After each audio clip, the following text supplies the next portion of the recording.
Some missions begin with orders, others begin with lullabies. This one begins with both. The core chamber is dimly lit by soft pulses of bioluminescence threading through roots everywhere. The tree's heart glows faintly inside her root ball cradle. She is suspended like silence. The air around her is warm and still, sacred. David sits alone on the floor, cross-legged before her, his head bowed slightly forward. His voice hums low and steady, like a lullaby remembered from long ago. His melody carries through the root threads like a heartbeat when slowed. Cradled above David, the little one stirs, not quite light, not quite form, singing along with him, her voice weaving gently through the darkness. She echoes him playfully, excited, curious, glowing brighter with each sound. She sings after his hums, complementing David's rhythm. A soft mechanical hum descends from above as a lift glides into the chamber. Kalen steps out into the underground, quiet as breath, his figure framed by pale green light dancing in the room. He watches for a moment, not wanting to interrupt David. The chamber seems to respond to his presence with the faint rustle of awakening leaves. He speaks gently, just above a whisper. David, what are you doing? David doesn't look away. His fingers gently tap the floor in rhythm with his humming. He replies softly, Rocking her to sleep. Her sounds begin to stretch slowly and softly. Her brightness dims gently, but she is not in distress. She is calm. A final coo, long and sleepy, fades into the silence. The tendrils around her cradle relax, emitting a low, satisfying purr. Kalen's face softens. His eyes shimmer with something between awe and gratitude. He steps closer but does not speak again. The lullaby ends and David rises slowly. Okay, she's sleeping. Let's go, quietly. They leave slowly in silence. Inside the lift, soft yellow light hums along the inner walls. As it rises gracefully through the trunk, Kalen glances toward David, breaking the silence. You bonded with her? David exhales, while nodding faintly. I asked her what her name was, and she chose Storm. But don't ask me to explain how.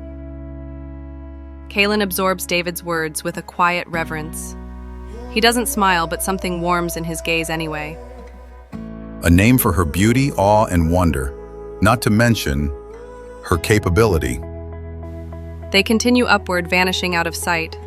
The lift doors slide open into a warm corridor lined with bark-textured walls and drifting lights. David and Kalen walk in silence, their steps soft against the woven roots beneath them.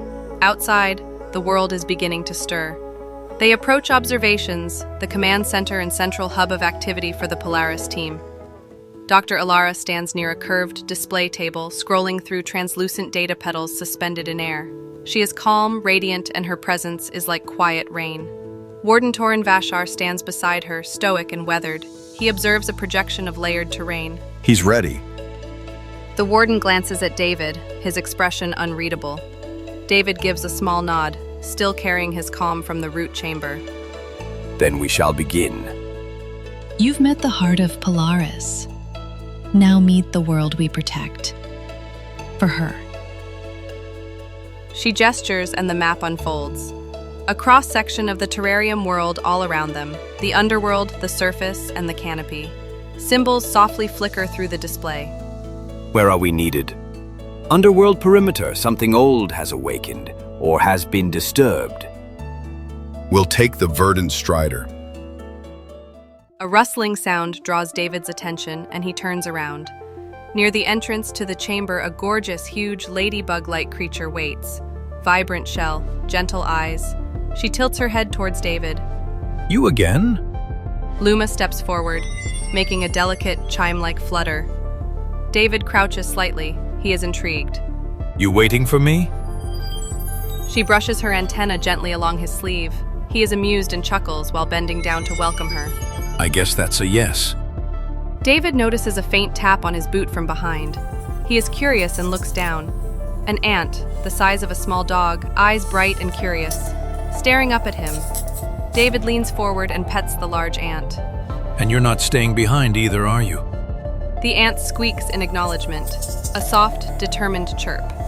I'm going to call you Moro, because you live in the forest, Are you a good boy? A playful rustling stirs the seed bay. The tree seems amused. You attract company easily.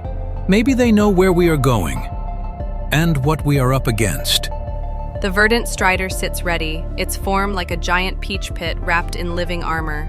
Roots pulse along its side, fueling the vehicle. Verdant Team 1 boards, and David settles into his seat, securing himself.